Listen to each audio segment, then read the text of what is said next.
Doutor Tipó, boa tarde. Boa tarde, professor. Bom, hoje é dia que o telespectador se manifesta num volume muito grande, que mostra que, no modo geral, a maioria das pessoas quer esclarecimento sobre a Previdência Social. E muita dúvida, então o Tipó discorre sobre todos esses assuntos aqui na TV Prevê. Mas inicialmente, Tipó, fala do núcleo de práticas jurídicas lá do IESB. O Tipó é professor do IESB e é o coordenador do núcleo nosso lá. O que tem acontecido lá, como é que estão as demandas? Bom, professor, é com muita alegria que a gente sempre traz aqui as notícias, as informações dos serviços que nós prestamos lá para a comunidade carente de Bauru no núcleo de práticas jurídicas. Então, todos os sábados, inclusive nós estamos, isso também é um trabalho fantástico que nós oferecemos para os nossos alunos. Nós estamos já com 2 grupos de estagiários aos sábados, 2 grupos de 7 estagiários, são 14 novos estagiários que ingressaram agora, alunos do 7º, 8º, 9º termo da faculdade. Então, além de ser uma possibilidade que nós oferecemos, professor, para que esses alunos aprendam na prática o direito, nós também estamos trabalhando para a comunidade que não tem condições de contratar um advogado. Fazemos isso na área do direito de família, através de um credenciamento e uma autorização que a OAB São Paulo nos fornece. Nós recebemos agora, recentemente, uma equipe da OAB e nós fomos recredenciados, graças a um trabalho que foi feito lá. Então, na área do direito de família, todos os sábados, das 8h30 ao meio-dia, nós estamos lá na rua, lá no teatro, no Teatro Edson Celulari, Rua Rubens de Arruda, 333. Durante a semana, o nosso NPJ fica aberto da meio-dia às 9 da noite. Para quê? Primeiro, para receber as demandas daqueles alunos que eventualmente querem levar lá suas atividades, seus estágios. Segundo, nós também, aquelas pessoas que procuram o setor pré-processual da vara de família, que também funciona lá no nosso teatro, e eventualmente não existe uma conciliação, então essas pessoas já são orientadas e são encaminhadas ao nosso núcleo de prática jurídica para que nós recebamos essa demanda, e entremos com ação judicial para resolver o problema daquela pessoa. Então esse é o trabalho que nós temos oferecido, graças a Deus aí, podendo colaborar com a sociedade de Bauru, colaborar com a OAB, com a Defensoria Pública, porque realmente a demanda nessa área de família é muito grande, professor.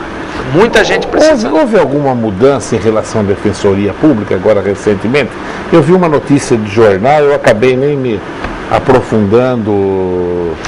Professor, o que está ocorrendo, e eu também não tenho muitos detalhes a respeito disso, é sobre o trabalho dos advogados, nós advogados, que prestamos um serviço no convênio com a Procuradoria do Estado, é que a Defensoria que controlava isso. Então, a OAB de São Paulo está pleiteando, junto ao governo do Estado, para que a OAB cuide dessas certidões de honorários daqueles advogados que trabalham para as pessoas carentes.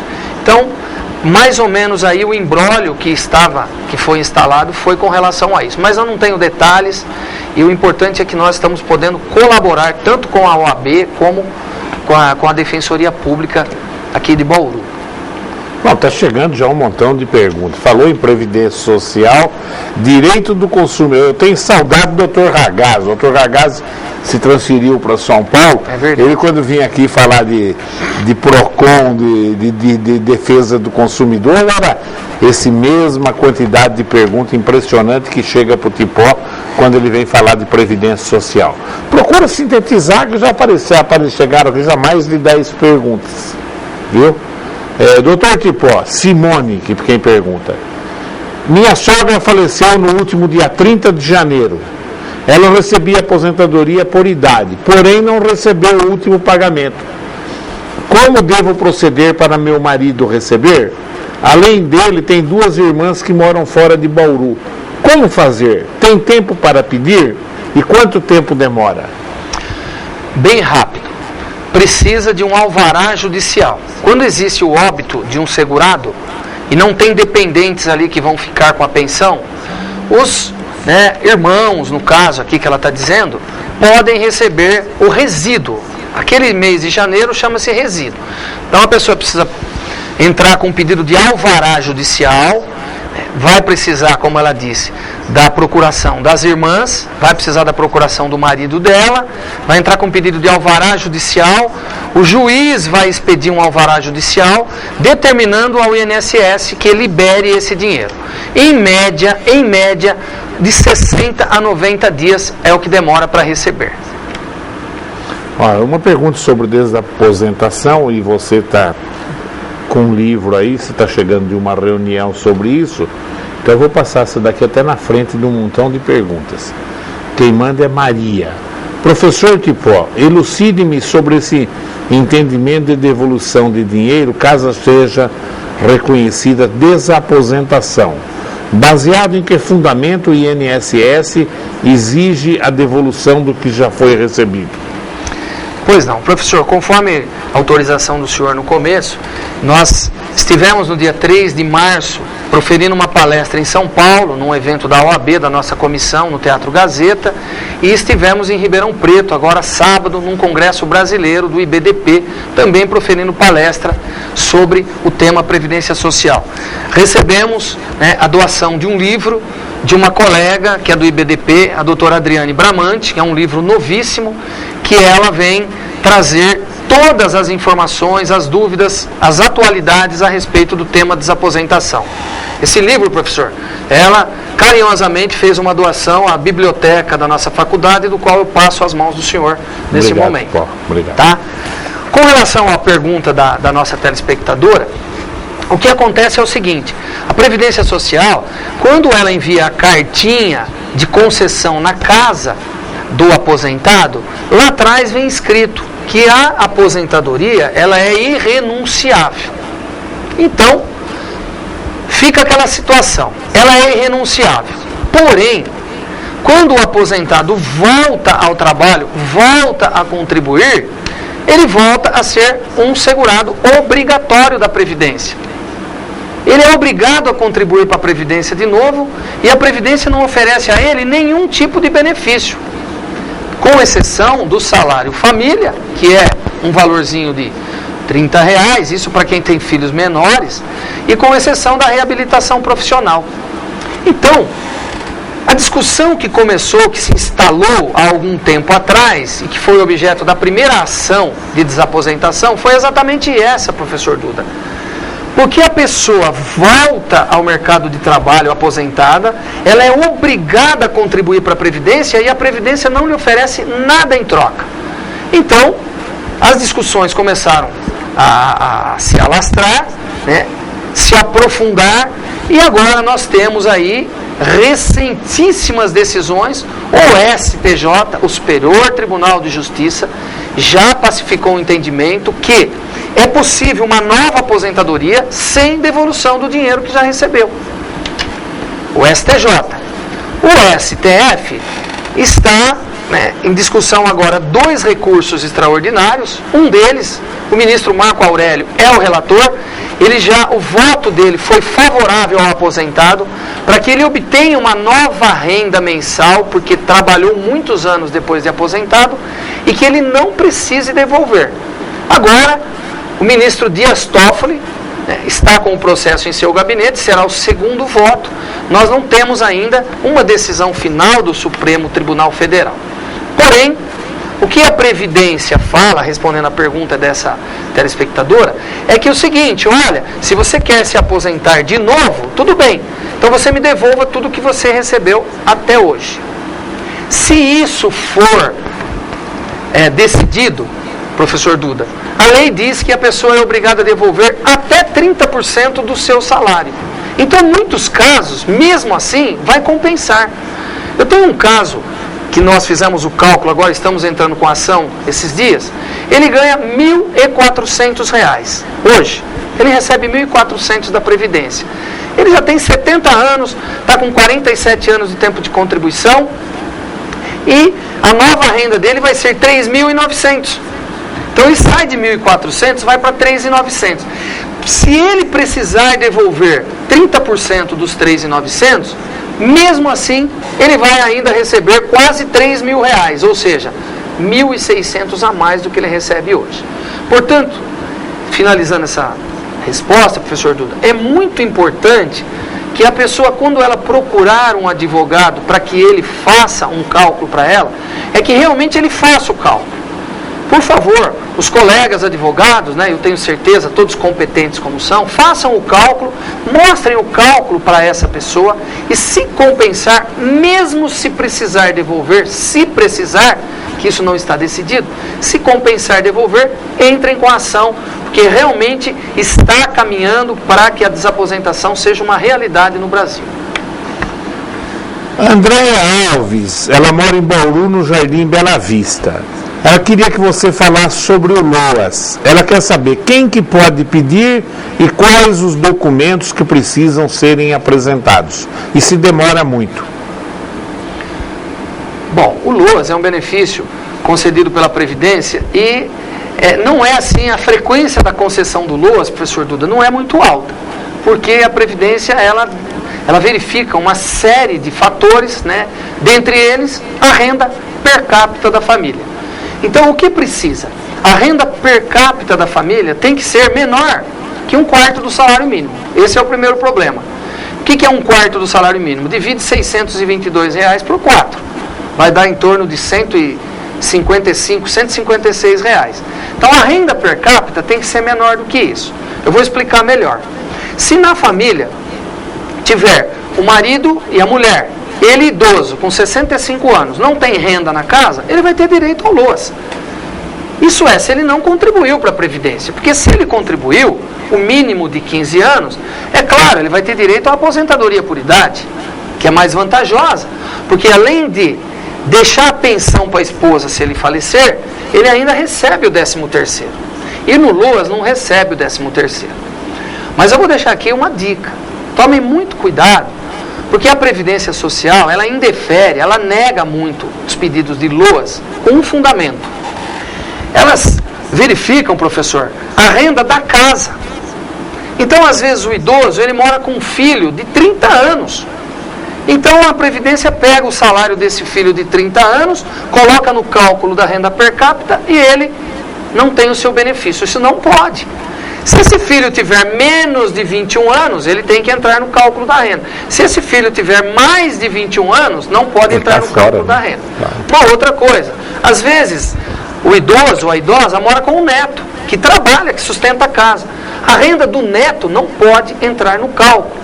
Então fiquem atentos, né? Caso isso ocorra, procurem seus direitos, entrem com recurso, porque até na via administrativa, as juntas de recurso têm julgado favoravelmente ao idoso ou ao deficiente, né, nesse caso. A última informação, professor, sobre o LOAS.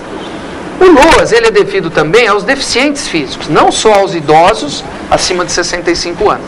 Vamos imaginar uma pessoa que tenha 20 anos de idade, uma mãe, ela tem um filho, e ela é solteira. E ela está desempregada. Essa criança nasce com uma doença gravíssima, já de nascença, uma doença incurável. Essa criança, professor, tem direito ao LOAS, porque o LOAS é para os idosos ou para os deficientes que não têm meios de prover o próprio sustento. Então, se essa mãe não tem renda, está desempregada, o filho já nasceu inválido, ela vai fazer o requerimento para o filho e com grande certeza, com quase certeza, ela terá direito e será concedido o LOAS para essa criança. Boa tarde, Duda e professor Tipó. Helena. Para o homem se aposentar por tempo de contribuição, deve ter 35 anos de contribuição e 15 anos de carência? Como seria essa carência de 15 anos que eu ouvi falar? Se não tiver essa carência, não pode se aposentar? Mesmo se tiver contribuído 35 anos? Como funciona isso? Bom, essa resposta eu vou tentar fazer em 1 minuto, né? mas é uma resposta que enseja uma aula na faculdade. Uma aula, uma noite. Porque aí nós teremos que ver uma série de fatores. Contribuição é uma coisa, tempo de serviço é outra coisa. Às vezes a pessoa tem 35 anos de tempo de serviço, professor, mas ela trabalhou somente na lavoura. E o período de lavrador, o período trabalhado nos meios rurais, anterior a 91, a Previdência não conta como carência. Ela só conta como tempo de serviço. Então, às vezes, acontece, a pessoa ela completa, ela vem no cálculo do tempo de contribuição dela da Previdência. Ela completa 35 anos de tempo de serviço, vamos falar assim, mas o sistema mostra lá, ela só tem 13 anos de carência, porque ela só teve tempo rural e o tempo anterior a 91 a Previdência não conta. Mas isso cabe recurso, tanto na via administrativa como na via judicial. A Justiça, os tribunais já pacificaram o entendimento que o tempo rural anterior a 91 deve ser computado para fins de carência. Ele só não deve ser computado para fins de certidão de tempo de contribuição. Ou seja, aquele que trabalha hoje no Estado, num regime estatutário próprio, e quer trazer um tempo rural. Esse é o único motivo que a Justiça entende que o rural precisa indenizar, precisa contribuir. Então, verifica direitinho isso, procura uma pessoa que entenda, um profissional que entenda, para ele orientar a senhora. Luciana de Santa Luzia, de Bauru. Meu pai deu entrada ao pedido de aposentadoria por tempo de contribuição. Porém, eles não consideraram o tempo rural, apesar da vasta documentação da época, foi negado pelo INSS. Posso dar entrada por via judicial? Olha aí, professor, uma outra coisa, A Previdência Social, ela, infelizmente, o tempo que a pessoa trabalhou na lavoura, sem registro em carteira, ela dificulta. Isso a Justiça prestigia, porque 90% dos julgamentos, nós verificamos, professor Duda, que os juízes, eles dizem o seguinte: naquela época, os trabalhadores rurais, eles não tinham controle. Os patrões não registravam a carteira, não existia fiscalização, não existia formalização, não existia um livro caixa. Então, realmente, as provas ficam muito difíceis. Então, a Justiça, ela verifica, olha, se tiver uma certidão de casamento da pessoa na época que consta que ele foi lavrador, uma certidão de nascimento do filho que foi lavrador, ou um título de eleitor, ou um certificado de reservista na época que consta que foi lavrador, ou de repente a pessoa estudava à noite e tem lá, na hora da matrícula, ele declarou que ele era lavrador. A Justiça, ela acaba entendendo que todo o período pleiteado, professor, deve ser oferecido para a pessoa. O problema da Previdência é que normalmente ela exige um documento por ano. E isso praticamente é impossível da pessoa ter um documento por ano. Normalmente ela tem um período grande, mas ela tem 4, 5 documentos no período. Então, a Justiça é um caminho melhor para se discutir isso e as decisões têm sido muito favoráveis nesse sentido. Karina Zafani tem uma dúvida. Minha mãe tem 45 anos de idade e 9 anos de contribuição como empregada doméstica.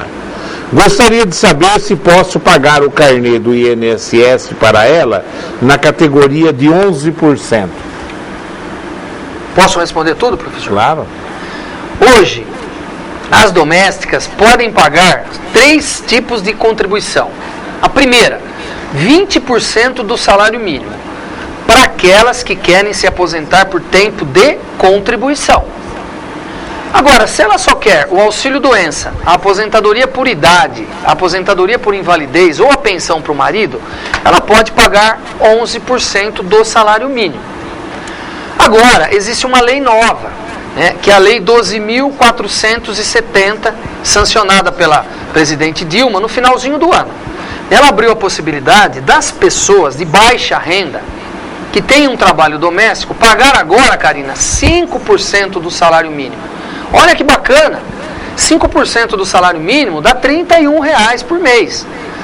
Mas lembre-se, a renda familiar não pode ser maior que 2 salários mínimos e a pessoa tem que ir no serviço social da prefeitura e fazer uma inscrição num cadastro que chama CAD único. É um cadastro do governo federal, dos seus programas do governo federal, e se a pessoa conseguir se cadastrar nesse CAD único, significa que ela é de baixa renda. E aí, ao invés de 11%, ela só paga 5%. E vai ter os mesmos direitos, né? Ou seja, auxílio-doença, aposentadoria por invalidez e aposentadoria por idade, no valor de 1 salário mínimo. Então, a sua mãe pode pagar 11%, mas se ela se encaixar no cidadão de baixa renda, ela pode até pagar 5%, que ela vai ter o mesmo direito. Amarildo Garcia Fernandes. Boa tarde, meu nome é Amarildo e gostaria que o Dr. Tipó tirasse uma dúvida. A pessoa que reúne condições para aposentar por tempo de contribuição e aposentadoria especial, qual delas é mais vantajosa e por quê? Isso é um assunto, professor, que vem ensejando muitos pedidos de revisão perante a Previdência. Se a pessoa já tem o tempo de contribuição e ela também já tem direito à aposentadoria especial, é claro que ela deve requerer a aposentadoria especial. Porque a aposentadoria especial é para aquelas pessoas que trabalharam expostas a agentes agressivos à sua saúde, como ruído, ou no caso de uma enfermeira, ela ficou exposta a agentes biológicos, né, como as bactérias, vírus, dentro de um hospital, como as pessoas que trabalham com raio-x, como uma série de atividades, né, que a pessoa expõe a sua saúde a um risco. Então, a aposentadoria especial, professor Duda, ela não incide fator previdenciário. E a pessoa vai receber 100% do salário de benefício. Então, se ela puder, se ela conseguir comprovar, através de documentos que são chamados de PPP, que é o documento que comprova a insalubridade do trabalhador, se ela conseguir convencer o INSS, é claro que ela deve requerer a aposentadoria especial, porque ela vai receber 100% do salário de benefício. Se ela se aposentar por tempo de contribuição, vai incidir o fator previdenciário, que é aquilo que hoje achata o valor da renda mensal da pessoa que quer se aposentar. É a maior choradeira hoje, professor, no meio previdenciário, é o fator previdenciário. A Rosa Pereira de São Manuel, ela está nos vendo pela internet. Olha que bacana. Gostaria que o Dr. Tipó respondesse a seguinte questão. Convivi durante 5 anos com meu ex-marido, que hoje é falecido. Terei direito à pensão por morte dele? O que eu tenho que fazer? Olha, a pessoa que teve uma convivência através da união estável, professor, ela precisa comprovar a união estável. Então, o que a senhora precisa fazer, dona Rosa, é providenciar documentos, um mínimo de documentos que a senhora tem, que comprove que a senhora teve uma convivência com ele, com o seu companheiro, nesses últimos anos de vida dele. Dá uma olhadinha lá, eu não sei do que ele faleceu, mas de repente ele ficou internado. Olha lá no hospital, quando ele foi internado, se a senhora declarou que a senhora era responsável por ele, era companheira dele. Veja lá se ele tinha um plano de saúde e a senhora era dependente dele. Dá uma olhadinha também se ele comprou alguns eletrodomésticos para casa. Veja se tem alguma coisa que tem o mesmo endereço da senhora e dele. No caso dela, tem que procurar um advogado mesmo, né, Pipó? Fazer sem isso é duro, né? Se ela procurar um advogado lá na cidade dela, é melhor, porque ele vai orientar muito ela para que ela... Porque se de repente ela entra na Previdência sem os documentos que precisa, vai ser indeferido. Eu falei na minha palestra, professor, sábado em Ribeirão Preto, inclusive tinha um juiz federal lá que proferiu sua palestra. Hoje existe 20% das ações no Brasil hoje são contra a Previdência. 43% das ações na Justiça Federal são contra a Previdência. E 80% das ações, professor, no Juizado Especial Federal, 80% são contra a Previdência. Absurdo, hein? Absurdo. Por que isso? Porque a Previdência, ela é muito rigorosa na análise. Porque a Previdência, ela altera a forma... Esses números muito grandes, hein? Não, são verdadeiros, professor. Inclusive, isso foram passados pelo desembargador Newton de Luca, semana passada, retrasada, na comemoração dos 10 anos do juizado. Eu tive a honra de entrevistar o Newton aqui. O presidente do TRF. Tive. Então, nos 10 anos de juizado... Uma cultura fantástica. Ilibada. Uma cultura fantástica. Então, esses números... Você se encontrou com o Newton de Luca? Eu assisti uma entrevista dele a semana retrasada, um dia antes da minha palestra em São Paulo, no dia 2 de março. Estava tendo a comemoração, professor, dos 10 anos de Juizado Especial Federal. E o doutor Newton de Luca, ele fez uma crítica à Previdência. Porque a Previdência, ela que detém o maior número de ações na Justiça, no Judiciário. Mas, porém, professor, eu disse uma coisa na minha palestra de Ribeirão Preto sábado, que muitos benefícios são indeferidos, professor, porque são mal instruídos. As pessoas levam para a Previdência uma documentação, né, faltando documentos. Então, se a pessoa puder levar a documentação correta, o número de indeferimentos com certeza vai cair e o número de ações na Justiça também com certeza vai diminuir. O Newton é presidente do Tribunal Regional Federal da Terceira Região. TRF, verdade. TRF 3. Mas você não tem contato com ele? Tenho. Manda um recado. Falou, o Duda disse que você está querendo te entrevistar outra vez. Ele gostou tanto quando ele veio aqui que...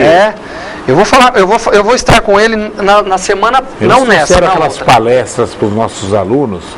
Vamos ver se nós conseguimos outra vez. Vamos sim, professor. Aquele simpósio, o senhor lembra? Que foi uma parceria com eles.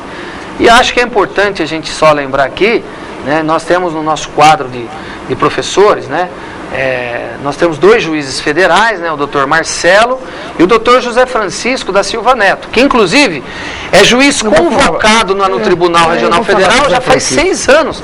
6 anos que nós temos um bauruense, o doutor José Francisco, atuando dentro do Tribunal Regional Federal. Foi meu aluno no colegial, Zé Francisco, um gênio. Aliás, né? Zé Francisco é um gênio. Aliás, ele passou em primeiro lugar no concurso, na época, de juiz federal, e é a maior nota da história dos concursos da magistratura federal. Não, ele é um gênio, Fica aqui o nosso abraço a ele, ao doutor Marcelo e a todo o nosso corpo docente, a todos os nossos professores e professoras que abrilhantam o curso do nosso IESB. E nós perdemos, porque foi embora de Bauru, o doutor Heraldo, que foi para Campo grande amigo, eu morro de saudade do Heraldo, foi nosso aluno também, que pessoa excepcional, viu? Maravilhoso então, professor também. Eu sei que a mãe do Heraldo, ela costumava, o Heraldo dizia que ela assistia sempre as entrevistas da TV Prevê. Se a mãe dele estiver ouvindo, manda um abraço para o Heraldo e fala para ele que se vier a Bauru, gostaria de trazer o Heraldo aqui também. Aliás, no nosso reconhecimento, o Heraldo foi uma figura chave, muito importante nos processos de reconhecimento da faculdade, viu? É verdade, tá? É verdade. Fernando, eu tenho... Essa pergunta é boa. Eu tenho uma dúvida que interessa para todo mundo. Este fator previdenciário vai acabar ou vai continuar arrebentando o salário dos aposentados? Acabamos de falar aqui, né? A maior choradeira hoje no mundo previdenciário é o fator previdenciário. É o fator previdenciário. O que eu posso falar para você, Fernando? Existe um projeto de reforma da Previdência em Brasília que está sendo discutido, que faz tempo. A presidente Dilma, ela vê com bons olhos isso, que é o fator 85-95. Ou seja, quando a mulher completasse 55 de idade e 30 de contribuição, não incide fator previdenciário na aposentadoria da mulher. E o fator 95 para o homem. Quando ele atingir 60 anos de idade e 35 de contribuição, não incidiria fator previdenciário. Mas isso, Fernando, é um projeto de reforma, né? Não existe ainda um projeto de lei tramitando sobre isso, mas isso está avançando. Isso está avançando, está ganhando corpo, está ganhando uma simpatia por parte de líderes, por parte da presidente Dilma, mas aí, se acontecer isso, infelizmente eu tenho que falar, né? Se isso for aprovado um dia, o homem teria que se aposentar com 60 anos para não ter fator previdenciário. Né? Hoje ele está aí, ele é considerado constitucional pelo STF e infelizmente nós temos que conviver com ele. Leonice dos Santos, ela faz uma pergunta, eu não sei se você tem condições de responder. Ela quer saber, doutor Tipó, do que se trata essas revisões de financiamento de veículo? Depois que pagou o financiamento, há a possibilidade de entrar com a ação? Ah, sim, Leonice. Eu já falei disso aqui na minha última entrevista, que aliás fazia tempo, professor, eu já estava com saudade, né? Então eu vou falar de novo. Esta ação hoje é uma ação para aquelas pessoas que fizeram um financiamento de veículo e que os juros são abusivos na maioria das vezes. Então os juízes têm entendido que é possível reduzir os juros e receber até de volta aquele valor que ela pagou a mais. Se a pessoa estiver no começo do financiamento, no meio do financiamento, ou se a pessoa já terminou o financiamento, é possível sim entrar com ação. Procure seus direitos, que tenho certeza que a pessoa que você procurar, o advogado, irá orientá-la você no sentido de entrar com ação sim. Me chamo Gisele, já tenho 15 anos de contribuição. Como faço para comprovar um período de aprendiz? E o formulário PPP, para que serve? Ajuda na minha aposentadoria? Então, o PPP serve para comprovar a insalubridade do trabalhador. Se ele se expôs a agentes agressivos e ele conseguir comprovar para a Previdência ou judicialmente, claro que vai ajudar. Uma mulher, ela vai ganhar 20% de acréscimo no seu tempo. Um exemplo, se uma mulher trabalhar 10 anos com insalubridade, ela vai ganhar 2. Ao invés de 10, a Previdência conta 12. Se um homem trabalhar 10 anos com insalubridade, ele ganha 40%. Ao invés de 10, a Previdência vai contar 14 anos. E por que a mulher é 20% a mais no tempo, professor, e o homem é 40%? Por quê? Porque a mulher precisa de 30 anos para se aposentar e o homem precisa de 35. Então, no frigir dos ovos, as coisas se igualam, se empatam. Mas é importante. E ela disse também sobre um tempo de menor aprendiz, de aluno aprendiz. Esse tempo é possível comprovar perante a Previdência. A Previdência Social, ela exige para comprovar esse tempo que tenha havido remuneração pelo tempo de aluno aprendiz. Eu vou deixar aqui uma dica. Logicamente, você precisa procurar um profissional aí na sua cidade. Eu não sei de que cidade que ela está falando, professor. Mas, se houve remuneração indireta, é possível ganhar em recurso isso na via administrativa ou judicial. O que é a remuneração indireta, professor Duda? Seria um alojamento, seria alimentação, seria uniforme. Então, se na época que você foi aluno aprendiz, se houve remuneração indireta, se o órgão, o SESC, SENAC, SENAI, se ele te forneceu alimentação, alojamento, uniforme, isso serviria para demonstrar que houve sim uma remuneração, mesmo que de forma indireta. Karine quer saber se você vai ser candidato a prefeito em Lençóis Paulista. Posso responder, professor? Pode, lógico. Olha, vamos deixar isso aqui no ar até abril ou maio, né? O nosso Partido Verde em Lençóis, ele está muito bem estruturado, estamos com grandes nomes como candidatos a vereadores, temos grandes pessoas filiadas, o Partido Verde é forte na cidade, nós tivemos aí quase 14 mil votos na última eleição. Deixamos, professor Duda, vou deixar bem claro isso, deixamos a prefeita Bel à vontade esses 3 anos e meio, ela trabalhou, nós não fizemos nenhuma crítica ao seu trabalho em 3 anos e meio, jamais eu fiz alguma crítica, o Partido Verde, deixamos ela trabalhar, respeitamos a sua vitória.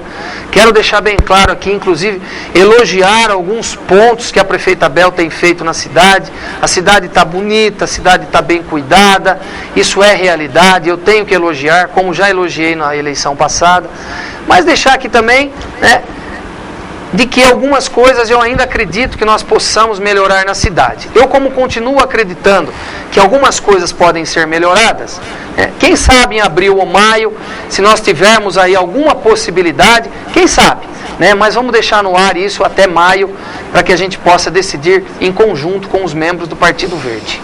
Daia de Itapuí. Ela fala que ela está assistindo pela internet. Está dando os parabéns pelo programa. A minha dúvida é a seguinte: se é feita uma revisão para um cliente para conseguir aposentadoria especial, mas o INSS só considera um período. É possível entrar novamente com a revisão desse outro período que não foi considerado? É possível sim. Se for na via administrativa, o que tem ocorrido, professor Duda, vou explicar assim, isso é um problema de muita gente. A pessoa trabalha numa empresa exposta a um ruído excessivo. E ela leva o PPP na Previdência Social e a Previdência só reconhece o ruído excessivo até 98. Então, de 98 até hoje, a Previdência fala, esse tempo seu não é insalubre, esse tempo seu é comum. Então eu vou fazer um cálculo simples, professor. De 98 a 2012, nós estamos falando em 14 anos. 14 anos, se for convertida a insalubridade, essa pessoa vai ter um acréscimo de 40%, ela vai ter um acréscimo de mais de 5 anos na sua aposentadoria. Então, ela deve entrar com um pedido de revisão para que esse período seja considerado insalubre, porque provavelmente ela vai ter aposentadoria especial. E se ela tiver aposentadoria especial, não tem fator previdenciário. O salário dela vai lá em cima, muitas vezes dobra. Então, vá até a Previdência, peça uma revisão, peça para que a Junta de Recursos analise o Conselho de Recursos e, se for o caso, vá para a Justiça. Porque se for ruído, a Justiça já pacificou o entendimento de que o uso do equipamento de proteção individual não descaracteriza atividade insalubre. Isso já existe súmula da Turma Nacional de Uniformização, da Advocacia Geral da União. Procure seus direitos com relação a ruído. Responde na lata essa. Cristiano, ele pergunta: quem é habilitado para assinar o PPP no caso da empresa extinta ou o proprietário é falecido? Aí ficou complicado, aí não dá para falar assim rápido. Se a empresa for falida, o síndico da massa falida, o administrador da massa, ele está autorizado. Se a empresa já está extinta, fechou, e o proprietário já faleceu também, aí precisa ver que situação que foi. Existem alguns tipos de agentes agressivos que é possível ser comprovado através de justificação administrativa, através de testemunhas. Né? No caso de ruído não dá, mas se for um caso de um tratorista, um motorista de caminhão, um soldador, um enfermeiro, várias atividades, é possível comprovar através de testemunha, mesmo se o empregador já estiver falecido. Então aí precisa procurar um advogado da área para que ele possa orientar você nesse sentido. O Valmir de Jesus, ele diz que tem um amigo que sofreu um acidente de trabalho e a empresa está dificultando a emissão da CAT. Por que a firma dificulta esta emissão? Olha, hoje as empresas, elas pagam um seguro de acidente do trabalho e esse seguro de acidente do trabalho, ele é de 1, 2 ou 3%. Se a empresa começa a ter muito acidente de trabalho, professor, o que acontece? O INSS ele fica sabendo de tudo, através da GFIP, através das informações. Essa empresa pode passar de 1% para 2%. De 2% ela pode passar para 4%. E de 3% ela pode passar para 6%. Então, muitas empresas, infelizmente, nós temos conhecimento, elas dificultam, elas até, eu vou falar para o senhor, eu tenho conhecimento de empresa que às vezes paga para a pessoa ficar na sua casa, e ela não emite a CAT, ela paga o auxílio para que a pessoa não entre no INSS, porque a emissão dessa CAT vai aumentar o pagamento do seguro de acidente do trabalho. O senhor imagine, professor, uma empresa que já paga 20% de contribuição para a Previdência. Se ela paga mais 3% lá do Sistema S, SESC, SENAI, né, SENAC, dá 23%. Imagine se ela pagar mais 6% de seguro de acidente do trabalho. Vai para 29%. E depois, professor, ela corre o risco, sabe do quê? Uma coisa que hoje é realidade, de uma ação regressiva. A Previdência Social hoje, ela está entrando com ação regressiva contra as empresas que não tomaram medidas protetivas e ocorreu um acidente de trabalho grave e ensejou isso, um auxílio acidente ou ensejou uma pensão por morte. Então eu acredito, Valmir, que essa empresa está dificultando porque ela sabe que as emissões de CAT por parte dela provavelmente vão fazer ela pagar uma contribuição do seguro de acidente do trabalho maior. É triste, mas eu acredito que é isso que esteja ocorrendo. Tem monte de pergunta aí, mas infelizmente só vou ler o Tomás Alpreze, que foi professor nosso no curso de contabilidade, esse professor, um grande amigo nosso. Ele está parabenizando pela entrevista e gostaria que você voltasse mais vezes, porque você esclarece muito bem as dúvidas dos telespectadores. Muito obrigado. Obrigado, Tomás, e um beijão para você, viu? Mas já estouramos, né, Valdir? Estouramos a 5 minutos do programa. Eu vou entrar na Previdência Social. Samuel não paga hora extra para mim, Tipó. Tá ficando aqui. Mais alguma coisa, Tipó? Não, professor, eu só tenho a agradecer nessa oportunidade que o senhor e toda a equipe da TV Prevê nos possibilita para que a gente possa, o senhor veja quantas perguntas, poder orientar a sociedade, né, bauruense, lá no núcleo jurídico também, né, a instituição, poder também colaborar com a sociedade. Eu vejo esse trabalho fantástico que o senhor faz, a TV Prevê, né, saber que o interesse coletivo está acima do interesse individual. Então, peço desculpas às vezes de não conseguir responder a contento, o tempo é muito curto, às vezes uma pergunta ou outra que fica, mas estou sempre à disposição para poder retornar aqui. Né? Deixo um grande abraço mais uma vez à OAB, ao Dr. Durso, ao Dr. Marcos da Costa, ao nosso vice, que tem nos ajudado muito lá em São Paulo, nas demandas da Comissão de Seguridade Social. O Marcos vai ser o presidente, candidato a presidente agora, né? Possivelmente seja ele, né? Mas eu tenho que, aqui de público, agradecê-lo, porque as demandas da nossa Comissão de Seguridade Social, professor, que eu sou presidente, elas, assim, têm tido êxito, sucesso, porque o Marcos está sendo fundamental, né? Tem nos ajudado, tem deferido os nossos pedidos. Agradecer também aqui ao Dr. Caio, presidente de Bauru, Dr. Ailton, toda a sua equipe, que também, sempre que nós precisamos dele, a nossa faculdade, eles têm estendido a mão. É verdade. E um grande abraço a todos, fiquem com Deus. Tipó, obrigado pela presença. Eu que agradeço, professor. Bom, você falou que ficou faz mais de mês que você veio aqui? Não, eu não lembro, fazia tempo, eu estava com saudade já. Não pode acontecer isso, porque realmente, e quem tem contato com o Dr. Ragazzi, ele está em São Paulo agora, né? Falar para o Ragazzi que se ele vier a Bauru, a gente tem, só que tem que fazer ao vivo o Ragazzi também, porque o interesse pelo direito do consumidor é do mesmo jeito que da Previdência Social, viu, Tipó? A população gosta, é uma verdadeira prestação de serviço. E para encerrar, que vocês viram, Palmeiras treinou em Ribeirão ontem, 6-2, nós estamos se preparando para liquidar o Corinthians, né?